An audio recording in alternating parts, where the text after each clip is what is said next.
Once you have completed system files, often the next step in the procedure is for the field technician to begin addressing the devices.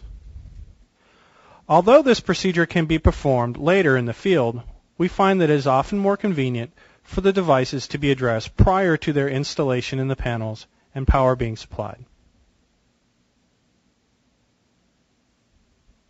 Each module on an ArcNet will have a unique address.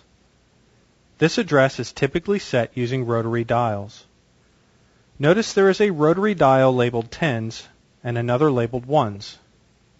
If the desired address is 31, then the 10 switch would be set to 3, and the 1 switch should be set to 1. Remember that if you ever change the address of a module that already has power supplied to it, the module should be turned off prior to changing the address.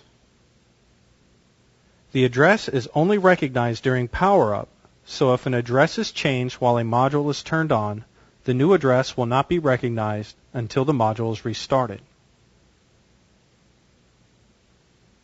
Some older modules may be addressed using dip switches. Refer to related topics for details on dip switch addressing. The routers must also be addressed.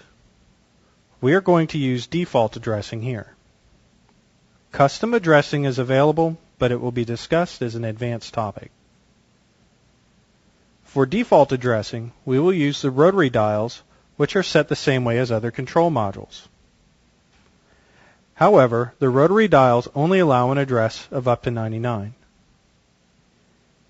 If you need a higher address, you can turn on the third dip switch, which will add 100 to whatever value has been dialed in with the rotary dials. In addition, you need to verify that the second position on the dip switch is set for default addressing. You may also want to verify that the dip switches for the speed of your network are set correctly. Typically, the network is set for ArcNet, but in some instances, you may have a network running MSTP or PTP, in which case you will need to set the appropriate switches.